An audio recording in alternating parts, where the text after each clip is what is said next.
ताणं नमो सिद्धाणं नमो आयरीयाणं नमो वज्रायाणं नमो लोये सव्यसाहुणं बन्नामि गुरुमा बन्नामि।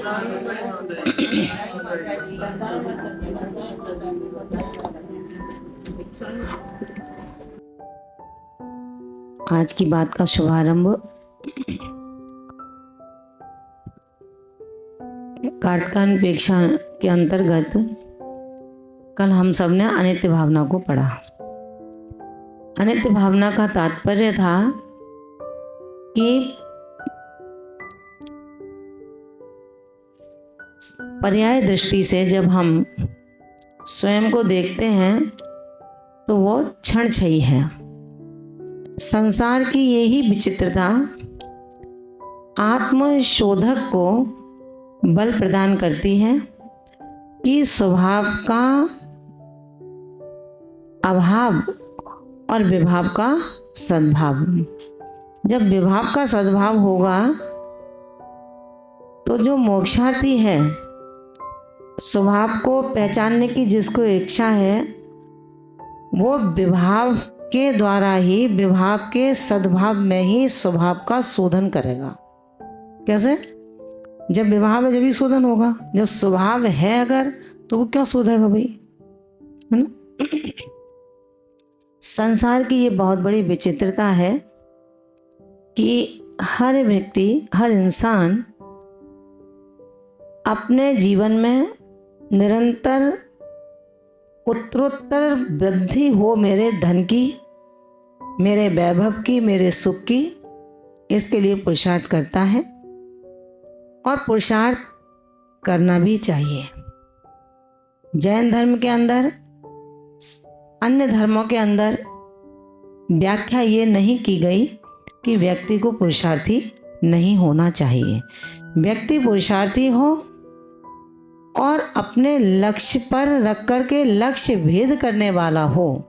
लक्ष्य को वही प्राप्त कर सकता है जिसने अपने पुरुषार्थ को, अपनी सामर्थ्य को जान लिया है, अथवा जिसने अपने सामर्थ्य के साथ में संकल्प को धारण कर लिया है कि इस कार्य को मुझे करना ही है। आचार्यों ने कहा है सफलता उसने ही प्राप्त की जिसने अपने लक्ष्य को बनाया है। जो बात मैं कहना चाहती हूँ वो यही है कि संसार की परम विचित्रता, संसार एक नाटक मंच है जिस पर जीव उद्गल शरीर के माध्यम से उस नाटक के पात्र बन करके आता है। जन्म के साथ ही नाना संबंधों का व्यापार जहाँ पर प्रारंभ होता है, उन नाना व्यापारों के माध्यम से वस्तु तत्व क्या है, वस्तु स्थिति की सत्यता क्या है, उस सत्यार्थ बोध तक हम नहीं पहुंच पाते और इस पर्याय में जो परवारी जन हैं उनको ही हम अपना मान बैठते हैं। लेकिन सत्य बोध ये नहीं है कि जिस पर्याय में मैं बैठा हूँ वो वास्तविक, सच्ची और अविनश्वर पर्याय नहीं है। ये पर्याय भी विनाशिक है, क्षण क्षण में विनाश की ओर जा रही है। आचार्यों ने एक दृष्टांत दिया है, दृष्टांत नहीं, जो प्रथमान योग का ही कथांश है। उस कथांश के माध्यम से समझ में ये आता है कि जो जिस पर्याय में आज मैं बैठा हूँ, कोई पिता के रूप में, कोई पति के रूप में, कोई पुत्र के रूप में, कोई माँ के रूप में, कोई पत्नी के रूप में, कोई दादी के रूप में, कोई मामा मामी के रूप में, नाना नानी के रूप में, तमाम पर्याय एक व्यक्ति के जन्म होने के बाद संबंधों के साथ जुड़ जाया करती हैं। लेकिन वो पर्याय, शायद हम सब ये सोचते हैं कि यही पर्याय, यही माता पिता, यही मामा मामी, यही नाना नानी, यही पति पत्नी हमारे हैं और हम इनके हैं। जिस घर में हम रहते हैं उस घर को ही अपना घर मानते हैं। जिस शहर में हमारा जन्म हुआ है उस शहर को अपनी जन्मभूमि मानते हैं। जिस परिवार में हमारा जन्म हुआ है वो मेरे परिवार जन्म का जनक जननी कहलाया करते हैं। जहाँ पर मोक्ष मार्ग के अवसर को हमने अन्वेषित किया वहाँ पर उनको गुरु मानते हैं। उसी मोक्ष मार्ग पर चलने के लिए हम जिन मित्रों के साथ चलते हैं उनको अपना शिष्य, उनको अपना मित्र, उनको अपना गुरु मान लेते हैं। लेकिन मौलिकता के दृष्टिकोण से यदि हम इस चीज़ को देखते हैं तो पता लगता है कि जैसे नैसर्गिक सुषमा जो थी वो भी टिक न सकी। नैसर्गिक सुषमा जो स्वाभाविक प्रकृति की सुरम्यता टिक नहीं पाई। प्रातःकाल सूर्य उदित हुआ, सूर्य की प्रचंडता आधे दिन तक बढ़ती है और वो प्रचंडता धीरे धीरे प्राय क्षीणता की ओर जाती है। जब प्राकृतिक सुरम्यता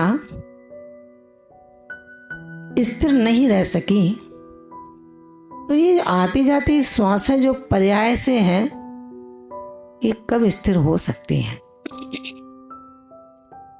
हर धर्मात्मा व्यक्ति को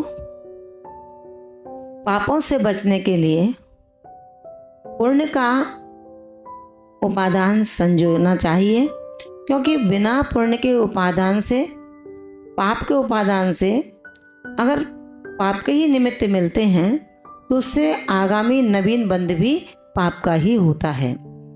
और यदि उपादान आपके पास पुण्य का है, निमित्त पाप के मिलते हैं, उस उपादान में इतनी शक्ति है कि आए हुए पाप के निमित्त को, अशुभ कर्मों को वो उपादान आराम से झेल सकता है। संबोधन मिल जाए किसी का, स्वाध्याय करने वाले भी अपने आप में इतने स्ट्रॉन्ग बन जाते हैं, मजबूत बन जाते हैं कि वो आगत झंझावात के संकटों से, अपने पद से, अपनी लीक से हट नहीं पाते हैं। जो आत्मा स्वरूप संबोधन के माध्यम से रूपों पर दृष्टि न रखता हुआ स्वरूप की दृष्टि को खोजता है, ऐसा वो आत्मा यदि कहीं कोई अज्ञानवश, भावुकतावश कोई गलती हो भी जाती है तो उसका पश्चाताप करता है, मन में गहन विचार करता है। ये पद्धति यदि हमारी इस पर्याय में है तो अगली पर्याय में भी वो ही निमित्त मिला करते हैं। बार बार आप मोक्ष मार्गी के हाथों में आहार का दान दे रहे हैं, बार बार आहार का दान दिया जा रहा है, तो अगली पर्याय में भी इस पर्याय को जब छोड़ता है, अगली पर्याय में जन्म लेने के बावजूद अगर कोई ऐसा निमित्त मिलता है तो राजा श्रेयांश की तरह उसको जाति स्मरण हो जाया करता है। श्रीमती के जीवन में एक बार नहीं, एक पर्याय में नहीं, बार बार पर्याय में आहार देने का जिनका मन बनता था, आहार दान देने में जिनकी भावनाएं बहुत प्रचुरता में रहा करती थी, उसका ये फल मिला कि जब पर्याय से लिंग छेद हुआ, स्त्री छेद हो गया, पुरुष पर्याय मिलने लगी, उसके बाद जब वो राजा श्रेयांश की पर्याय में आता है श्रीमती का जीव, तो क्या हुआ, जब सेवकों ने कहा अपने राजमहल की ओर कोई महान पुरुष चले आ रहे हैं, तो दोनों भाई उठ कर के आते हैं, राजा सोम और राजा श्रेयांश। तो देखा कि अरे ये तो मुनराज आदिनाथ हैं, हमारे महलों में आ रहे हैं और ये समय आहार का समय है। उस समय आहार का ज्ञान नहीं था किसी को। राजा श्रेयांश को पूर्व पर्याय के संस्कार के माध्यम से उनको जाति स्मरण हो जाता है और इक्षु रस में जो घर में मौजूद था उनके, उसका ही पालना करा देते हैं। जैन दर्शन के हर इतिहास के पृष्ठ पर उल्लिखित है कि इस संसार की विचित्रता हमारी मनोदशा को परिवर्तित करती है। भावनाएं हमारी जैसी रहेंगी, क्रिया हमारी जैसी रहेंगी, अगली पर्याय में भी हम उसी तरह की क्रियान्वित स्थितियों के साथ जन्म ले लेते हैं। जब संसार की विचित्रता की बात आती है तो कभी माँ बेटी हो जाती है, बेटी माँ हो जाती है, पति पत्नी हो जाता है और पत्नी पति। ये संसार की विचित्रता है। कभी कोई कुछ, कभी कोई पर्याय, कभी कोई पर्याय। हम लोग अमर नहीं हैं। आज जो पुरुष हैं वो पुरुष ही रहेंगे, आज जो आर्यिका हैं आर्यिका ही रहेंगी, आज जो कन्या है वो कन्या ही रहेंगी। ये निश्चित नहीं है। ये जन्म के साथ में इस पर्याय में जब तक ये पर्याय मौजूद है, जब तक हमारी उम्र है, तब तक ये पर्याय सुनिश्चित है। समझ में आया ना? ये पर्याय सुनिश्चित है, लेकिन अगली पर्याय भी यही मिलेगी, ये सुनिश्चित नहीं है। इसलिए क्या कहा? दंभ मत करो, अभिमान मत करो कि मैं पुरुष हूँ, अभिमान मत करो कि मैं नारी हूँ। जो हूँ अपने कर्मों के कारण हूँ। बस ये विचार करना चाहिए, क्योंकि जब एक पुरुष के माध्यम से ही जब गर्भाधान क्रिया हुई, उसके बाद में समय गुजरा और अनायास उसके प्राण काल कवलित हो गए। किसको पता था कि आज इस परिवार का मुखिया सदैव के लिए अपनी आंखों को बंद कर लेगा। लेकिन संसार की ये विचित्रता परम सत्यता की ओर इंगित करती है कि हर विद्वान ज्ञानी आत्मा को संसार की इस नश्वरता का ध्यान रखते हुए अपने कदमों को सत्यार्थ की ओर बढ़ाना चाहिए। जब वो पुरुष गर्भाधान क्रिया के बाद में मृत्यु को प्राप्त हो जाता है तो उसी पत्नी के गर्भ में पुत्र के रूप में आ जाता है। समय गुजरा, समय गुजरने के बाद जब उस पत्नी के द्वारा ही पुत्र के रूप में पति का प्रसव होता है, घर में खुशियां मनाई गई कि आज पुत्र जन्म की उपलब्धि हुई है। मेरी बहू ने परिवार के लिए एक सुंदर पुत्र प्रदान किया है। परिवार खुशियों से झूम रहा था। दुख इस बात का था कि यदि इसका पिता भी मौजूद होता, अपनी आंखों से देखता, तो कितना खुश होता। लेकिन इस बच्चे का इतना दुर्भाग्य है कि गर्भ में आते ही पिता चले गए। किसको पता है कौन का जीव है ये?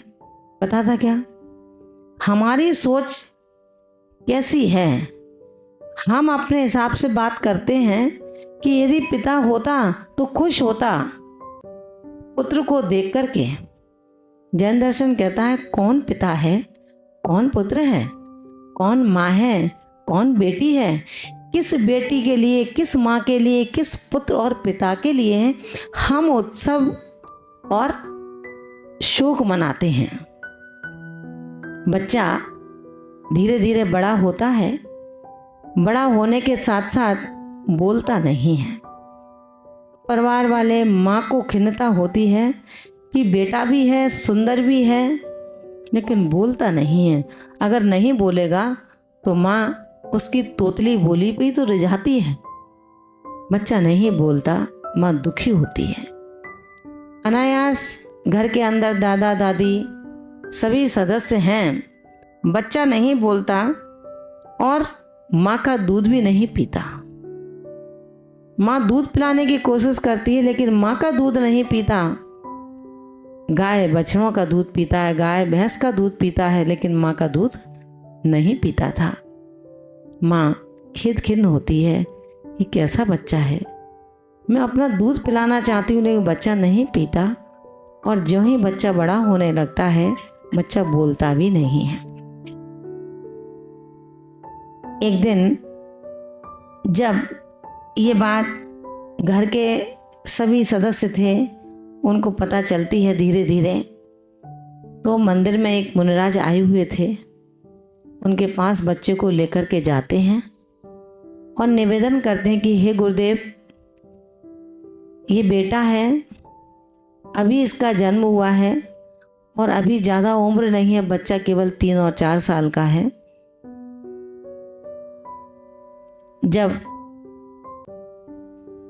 बच्चे को देखा मुनिराज ने तो देखा कि बच्चा गंभीर है, बेशक उम्र कम है लेकिन इसके संस्कार बहुत ही जटिल हैं।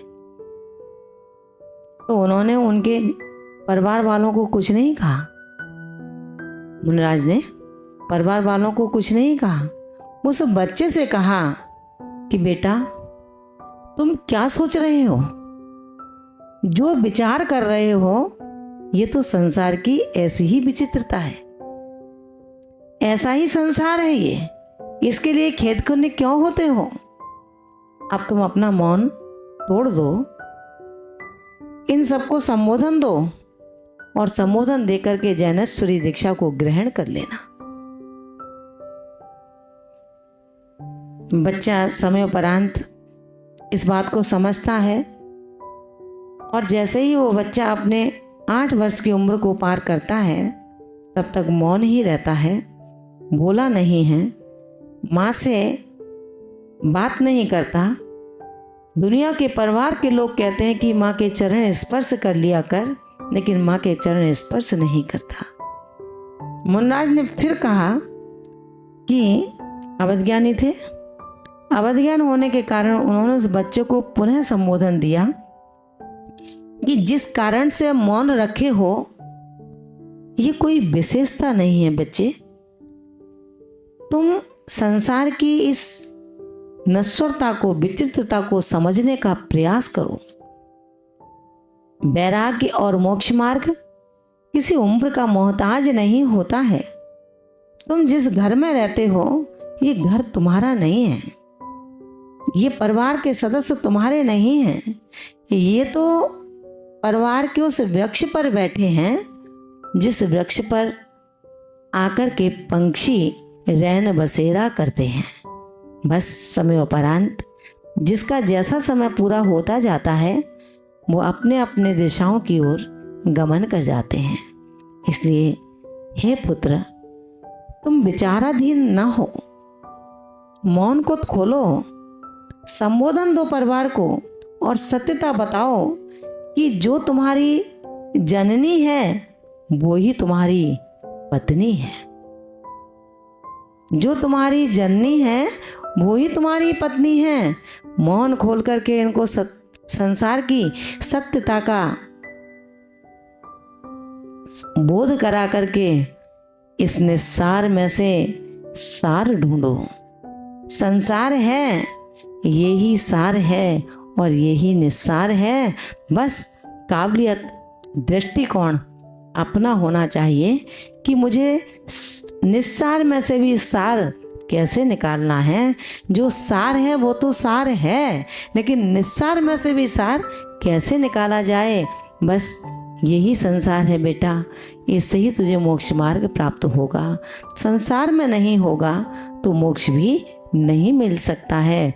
बस बालक ने सुना, जाकर के अपने परिवार के बीच में यही कहा कि इस चेतन आत्मा की जो शक्ति है वो यही है कि जिसके द्वारा गर्भाधान क्रिया की गई उसने ही इस प्रसूता से इस प्रसव को प्राप्त किया है।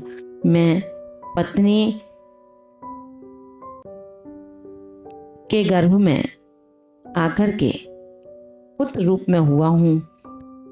मुनि ने कहा, बेटा अब पत्नी ना कहो, अब पर्याय परिवर्तित हो चुकी है, अब तुम पुत्र ही कहलाओगे, वो तुम्हारी माँ कहलाएगी। इसलिए पर्याय जब परिवर्तित हो जाती है तो सारे रिश्ते भी परिवर्तित हो जाते हैं। हमें सभी को ये ध्यान रखना होगा अपने जीवन में पर्याय की दृष्टि से बहुत महत्व होता है। सब संबंध पर्याय के साथ जुड़े हुए हैं। द्रव्य तो जैसा है वैसा है, द्रव्य में किसी तरह का कोई हीनाधिकता की प्रत्यावर्तन की व्यवस्थाएं नहीं है। हम सबको अपने जीवन में पर्याय दृष्टि से संबंध रखने वाली दृष्टि को उसी तरह समझो कि ये अमर नहीं है, क्षण भंगुर है, अविनश्वर नहीं है, ये नाशवान है। आज नहीं तो कल इस पौद्गलिक वर्गणाओं से जो देह तैयार हुआ है, ये निश्चित रूप से एक दिन हमसे छिटक करके अलग जाएगा। इसलिए हम औदारिक तन से परमौदारिक बनने का प्रयास करें। हम परमौदारिक कैसे बन सकते हैं, उस भेद विज्ञान को समझने की कोशिश करें। भेद विज्ञान कब आ सकता है, उस रत्नत्रय की ओर बढ़ने का मन बनाएं। रत्नत्रय बिना सम्यक दर्शन के नहीं हो सकता, और होता भी है तो कार्यकारी नहीं है। इसलिए सम्यक को प्राप्त करने के आखिर इस संसारहीन संसार में क्या लक्षण हैं, क्या सूत्र हैं, उनका अन्वेषण करें। जो सम्यक प्राप्त होता है उसके बाद हमारे पास इस संसार में परिभ्रमण न करने का एक ऐसा पैगाम मिलता है जिसके माध्यम से सम्यक दृष्टि आंधी तूफान प्रचंड वायु के झंझावात से भी कभी कंपित नहीं होता। निष्कंप रह करके संसार की मनोदशा को अच्छी तरह समझता है। हम भी इस सत्यता को समझें और अपने आप में सत्यार्थ बोध की ओर बढ़ सकें। इन्हीं भावनाओं के साथ में जय बोलिए परम पूज्य गणनीय आर्यका श्री विशुद्धमती माता जी की जय।